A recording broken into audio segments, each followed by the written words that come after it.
Hi, everyone. I'm Tina deBellegarde, Membership Coordinator at Writers in Kyoto. Thank you for joining me in a new series of interviews with the goal of connecting all of us across Kyoto, the rest of Japan, and abroad. I'm hoping that as we get to know each other better, we might spark some connections between members with similar interests and projects. Today, our inaugural interview is with John Dougill, the founder of Writers in Kyoto. Thank you for agreeing to join us today and kick off the series, John. Pleasure. Thank you for asking, and thank you for your contribution to Writers in Kyoto. Well, you're very welcome. I'm very excited about this interview. Before we start, I want to share a few quick words about John's background. John Dougill is the author of numerous books about Japan. He taught at Ryokoku University in Kyoto for over 20 years, where he specialized in British film, with a particular focus on cultural comparisons with Japan. He also maintains the Green Shinto blog, which explores religion as central to Japanese culture. And luckily for us, in 2015, he founded Writers in Kyoto. The group started with 7 members, and now we have over 70. What a difference 10 years make, John. Welcome. Thank you. So why don't we start with the obvious question? How did WiK come about? What led you to start our group? And thank you so much for doing so.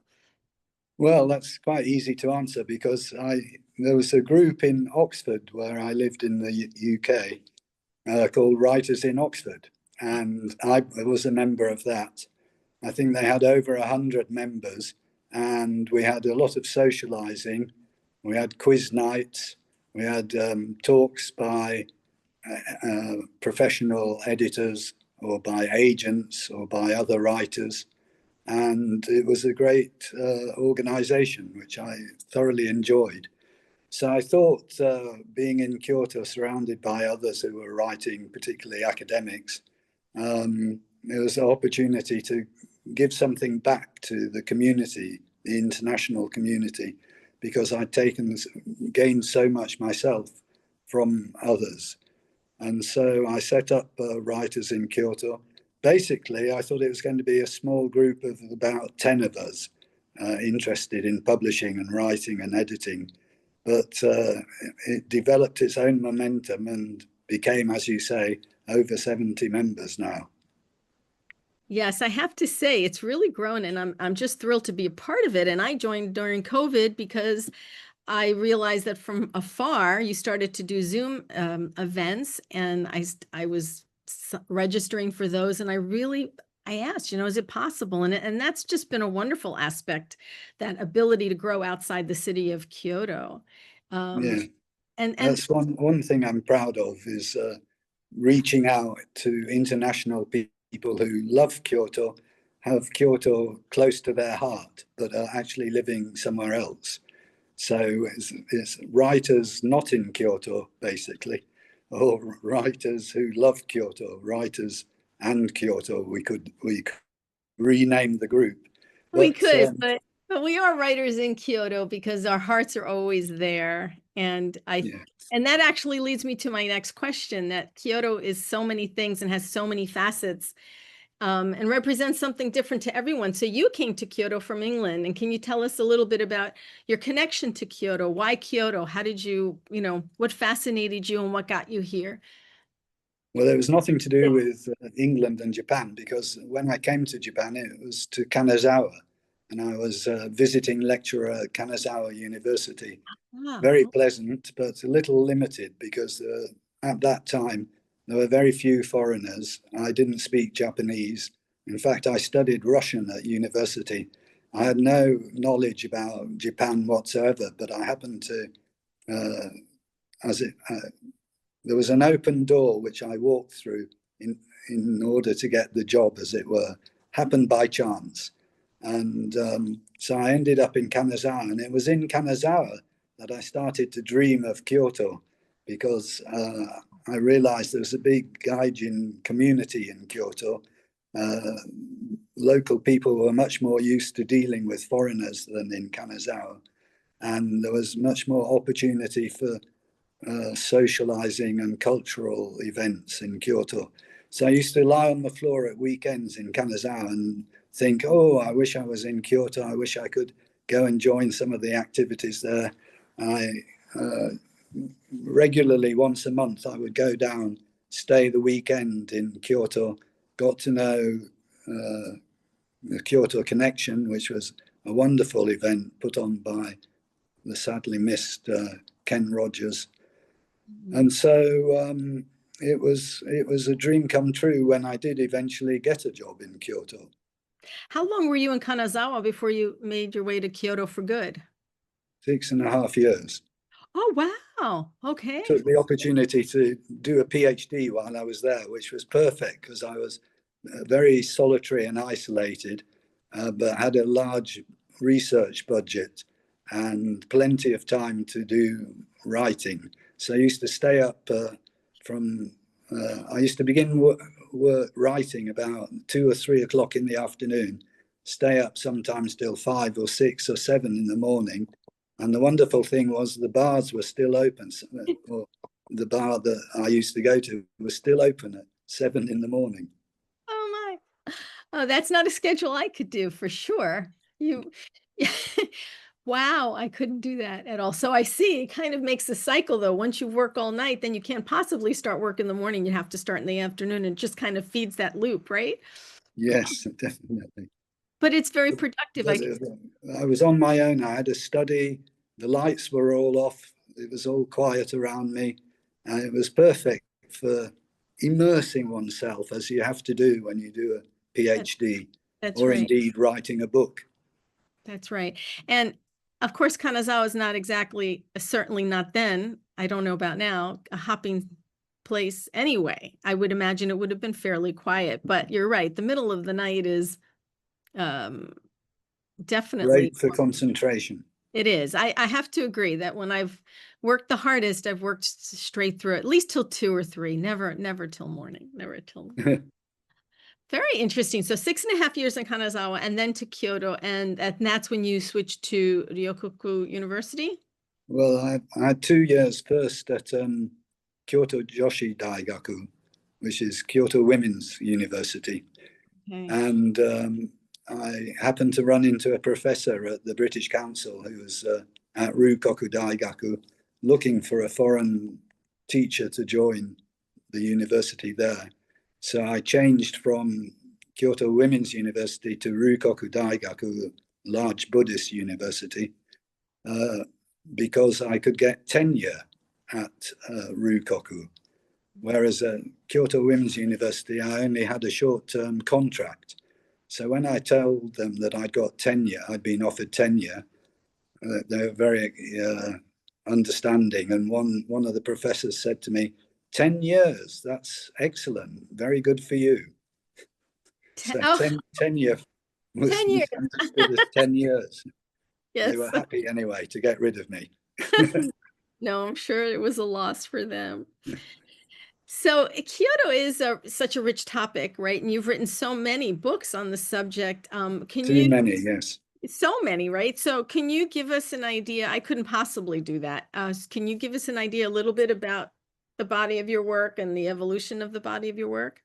I mean, briefly. Well, it's all started because I wrote a book on Oxford. In fact, my PhD turned into a book. The title was Oxford in English Literature.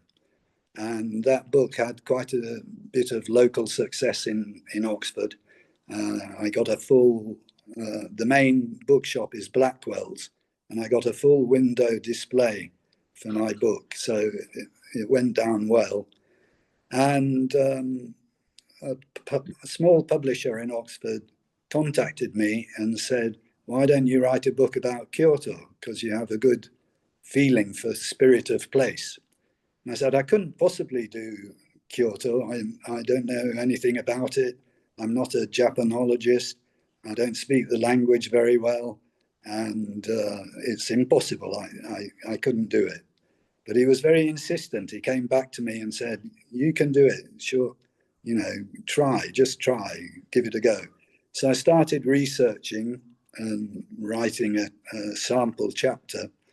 And I became completely fascinated and almost obsessed with exploring the culture and trying to understand it at a deeper level. And with my girlfriend, I went out at least every weekend, usually during the week as well, just exploring new places, collecting information, doing on-the-spot research, and it became all-consuming project. And it is a fascinating city. It's hard not to be charmed by it. I don't think I've ever heard anyone who said that Kyoto just didn't take them by storm, you know. But that was just the first of many, right? That book. The first book, yeah, that led to a cultural history of Kyoto, my first book, and gave me a thorough grounding in what Kyoto culture consisted of. And after that, funnily enough, rather ironically, because I'm not a religious person, three of my books became a religious way of understanding Japanese culture. One of them was to do with Zen, which is Kyoto's stronghold, obviously, and Zen gardens and temples of Kyoto, together with John Einason, the wonderful photographer. And another was Christianity and hidden Christians in Japan. And the third one was 100 sites of Kyoto aimed at tourists. But sadly, that came out during the COVID. I know. I remember. I have So it. that didn't sell as well as it might have done if there'd been no COVID. Yeah, well, Also, a large section on Kyoto in my book of World Heritage Sites of Japan. Obviously, Kyoto is it 17? I forget now. 17 World Heritage Sites in one city. So rather a rich topic. certainly. Wow, I didn't realize there were that many. So if someone were to read one book of yours to start reading you, what would you want them to read first? Definitely Kyoto, A Cultural History. It's been very good feedback. I'm quite proud of it. But it was a very small publisher, and I'm hopeful that Tuttle are going to reissue it in a new edition. That would be wonderful. I have one, so I'm going to make sure I get back to it. So let's talk more about books, but different books. I just feel like reading somebody's bookshelf tells you everything you need to know about a person, right? Could you tell me, would you be willing to share which book or author most influenced you as a writer or as a person? I know it's a cliche question, but it really does say so much about us. Well, I studied Russian at university, and Dostoevsky captured my imagination. I absolutely loved his books. Also, Tolstoy, of course. I think I read War and Peace in one weekend, 3 days or 4 days. About 10 hours a day, and I Not yet. I was completely like, lost not too the many sense people of can where I say was. I opened the door. It was winter. I opened the door. It was snowing, and I could see troika and horses roaring down the street, completely transfixed by this war, Tolstoy's writing. But since then, I would have to say the author and the writer that I esteem most by far is Alan Watts. He was an explainer. He said quite clearly, "I'm not a guru, but for me and for many others, he is a guru." He certainly is. He is indeed. Yes, that makes sense. See, we learned so much about people with that question. So now, if you had to choose only three books to keep, what would they be? If you Three could do books to that, keep yeah. about Japan or general. And any books. I say about Japan, I'd choose three authors. Alan Booth, who was a wonderful writer, and I actually knew personally because I invited him to give a talk in Kanazawa. And Donald Ritchie, who I invited to give a talk in Kyoto, and was very generous and wrote a preface for my book. and Alex Kerr, who's an honorary member of Writers in Kyoto. So Yes. those three people and their books have been my main inspiration. Okay. That's wonderful. Of course, I asked you if you'd only have three books, but I'll take three authors, and that means you get to bring a whole suitcase of books with you. Okay, yeah. So tell me what you're reading now. Oh, well, I've just finished a book called, what's it called? Detectives of, uh, um, hang on, let me think. I can't remember the title of the book. Anyway, it's about food detectives in Kyoto. The Kamogawa Food Detectives. Yes, do you know it? Yes, I do. I loved it. It's very easy reading, It is. It's a quite nice light. amusing, Yes, it's and lovely. quite clever the way they manage to. It seems an odd subject because they're investigating food from the past, Hmm. and how do you make that into detective story? Well, it's so lovely because they layer it with the importance of that food to the individual who's asking Yeah, for it, right? And, trying and to capture a moment with a grandfather or a wife or something. Oh, it's touching. they really go heavy on the food stuff as well. There's like a whole paragraph where um, just listing all the ingredients of some nabe or something. That's right. And, half of I wondered whether people who hadn't lived in Japan could possibly understand it because most of the words were not anything you'd recognize in English. I noticed that myself, and I've been reading a lot of books in that type of genre that like what they're calling healing literature now. That's very sort of light and has the Japanese versions. I mean, um, connections with people, perhaps a tiny bit of magical realism. And I noticed that the Japanese translations do maintain a lot of the words because I think that there are some words that don't translate well. Like in the Kamigawa Food Detectives, the reason the chef can recreate it is because he bothers to find the water from a certain village and Yeah, the yeah. flour from a certain village. And so it's It's very, very much in the spirit of traditional Japanese culture, isn't it? And it's very timely because I've just relocated back to Britain and I'm astounded by the number of Japanese food shops there are now, not only restaurants, but just near here where I live, there's an izakaya, oh, and in the supermarket, there's wasabi, edamame, shiitake, all kinds of Japanese food stuff. It's like, wow, when did yeah, this all happen? Because when I it's, left Britain 35 years ago, there was nothing. Nobody knew anything about Japanese food. And it's completely taken over. So it's that just the gotten food very cool. detectives of Kamogawa is very timely. It is timely. I agree with you. I think Japan has gotten cool. I mean, you can tell from the number of tourists on the street, and it must come back home to us. It's easier for me to get things now too here in New York, and I live in upstate New York. I don't live in Manhattan, but I can get more things than I used to be able to. Just in 15 years, there's been a difference. I agree. Yeah. It used to be, you can get quite good sushi now in the supermarket. Hmm. Yeah. People always used to say foreigners can't eat raw fish. Oh, I lost your. Japanese always used to say in Kanazawa anyway, foreigners can't eat raw fish.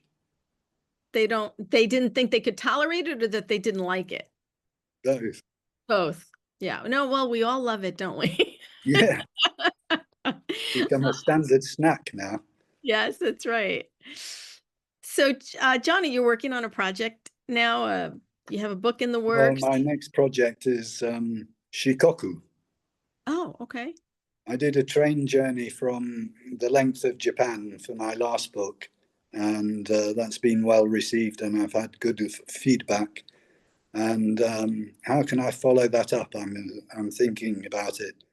One possibility is to take trains around Shikoku and try to bring Shikoku alive because the need now for foreign tourists is to get away from the main tourist sites that are completely spoilt and overcrowded. And Shikoku is the last undiscovered island of the four main islands. And actually, I don't know much about it myself, so I'm looking forward to it as a kind of adventure and exploration. And hopefully, something will come out of it that is publishable. Oh, I'm glad to hear that. So one of the questions I'd like to ask during these interviews is what projects we're working on. And one of the purposes for that question, besides helping promote you, is do we need anything from our WiK members? Is there anything that they can do to support your project? Are you looking for a beta reader, a testimonial, or is there anything else the WiK community can do to help with your new project? um, that's a tricky question. I'm a bit of a writer, so I don't tend to share that much. Mhm. Well, it's certainly not an obligation, but it's something to think about. There's always somebody of the I'd seven. rather they didn't accompany me on the train. Well, that would have been something. Some people might want just that, a traveling companion. Um, Yeah, but but you know, I wouldn't be a good companion because I have to make notes and write things down in the evening. Otherwise, you forget everything. that's right. Uh, so just if they buy my book, I'll be satisfied. I think that's good. Well, I'll buy your book. I always do. Thank you. Yeah, I just figured that you never know. There might be people with less experience and background and network than you have who, when we do these interviews, could really benefit from a call out and say, can somebody read this chapter for me? Can somebody help me make a connection for my research? So next time, maybe. So Yeah, very good. I mean, that would be one of the reasons Writers in Kyoto was set up to exactly. try and foster a bit of interaction and help for each other. Funnily enough, the Writers in Kyoto, we do loads of things like this interview, which is wonderful. Um, but what we don't have is like a creative writing group where people read each other's work and comment and criticize, hopefully in a positive way, in order to improve the work, which is the normal traditional form of writers' groups. So it's Actually something I've thought about, and I was hoping that maybe and I think we may have discussed it in the steering committee as well, to see if we could. we've had a couple of attempts, but Yeah. they didn't work out. So Well, we'll keep at it. Some write-ins, whether we do them in person or online. But I will be in Japan next month, and I was hoping that we could do one write-in maybe while I'm there. So I haven't posted anything yet, but we'll see. I think it's a necessary aspect, or a desirable aspect anyway, of the yeah, group. well, you would be perfect person to lead it. Well, And congratulations, by the way, on the awards you won for your oh, book. that's kind of you. Thank you so much. So yeah, well, we just keep at it, don't we, John? Just keep writing. Yeah. So, who's the other John Dougill? Tell us what you do when you're not researching or writing. Oh gosh. Um, well, I used to enjoy aquabics in Kyoto when I was there. Unfortunately, I fell over it on holiday in Britain and Oh, broke my humerus. I didn't even know there was such a thing. Humerus, very odd name for a bone. So this bone here in my right arm, unfortunately, prevents me from lifting my hand any higher than that. So I can't do aquabics any longer, I and hate to can't really interrupt you, do but yoga. I don't Sorry, know aqua. I don't know what this is. What is this aqua? aquabics, aerobics in water. Oh, okay. Aquabix. Oh, I like that. Yeah. I went for about 7 years in Kyoto, uh, next to Kamogawa. There's a Oh, I lost the Konami audio. sports club, and I really enjoyed it. It was good fun. Lots of middle-aged Japanese women and me. I was like the toy mascot. Or But now you're having trouble with your arm. I'm sorry. Yeah. yes, and it's not humorous. Oh, it's not humorous, I'm sure. And you used to do yoga? Yeah, I used to try yoga. I wasn't very good at it, but I needed it, stretching and so on. So loads of things I can't do now. So I advise people not to break their humerus if they can, and especially not the right arm. If you're going to do it on the left arm, because there's Or so many things you can't do with your is right arm, including signing books. yes. My left hand, and I didn't. There was just a dirty mark across the page. Oh, oh, I'm sorry. Yeah, that's a problem. I admit I can't lose my right arm. My husband's ambidextrous. He really is, and he can get so much accomplished with both, but I can't. And I love How my did he become ambidextrous? I don't know, he just is. He's better in on one side for certain things and on the other side for certain things, but he can actually pretty much do both. And when I brought him to Japan many years ago, he was concerned about chopsticks. So he practiced and he practiced and he practiced. And on the plane, in fact, he had the little package of snacks and he was using his chopsticks on both hands. So two hands, and he's playing with these little itty bitty snacks, trying to and when he got there, some of my friends there, my son's friends said, I can't even do that. I've been living here all life. So he's just ambidextrous. It's amazing. I was born that way. Uh, Wow, lucky him. yeah, seriously.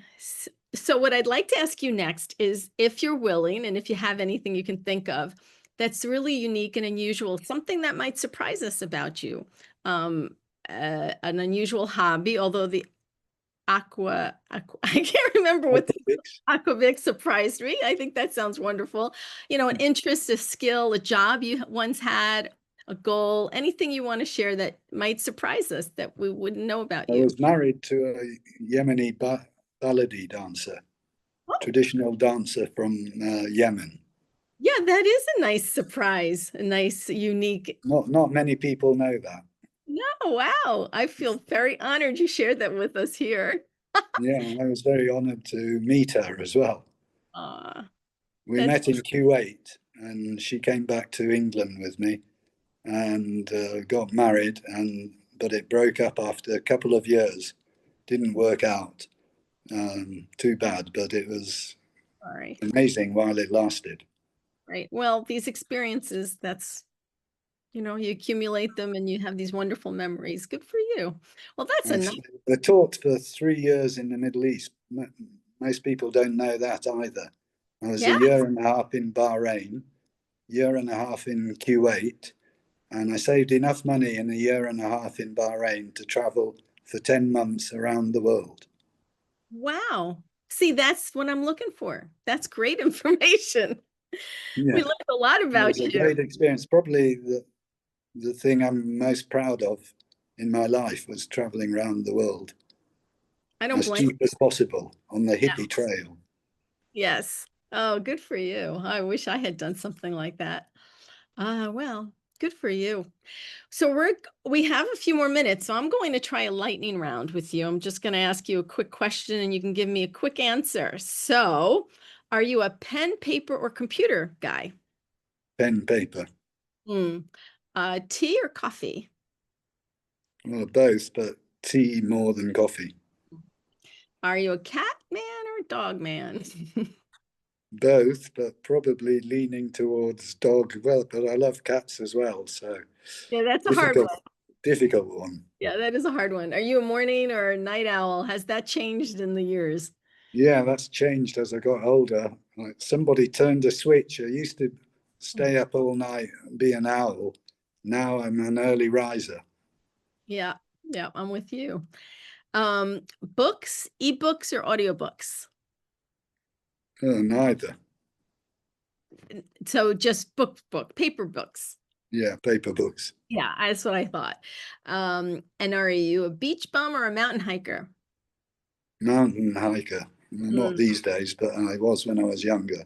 that's what's in your heart. I Yeah. have to keep away from beaches because I got skin cancer when I was Yeah. in the Middle East. So the Okay. last thing I want to do is go and relax on a beach. Right. Okay. I love walking along the beach at sunset. That is one of my hobbies. That's safe, not too much sun. And do you prefer sweet or savory foods?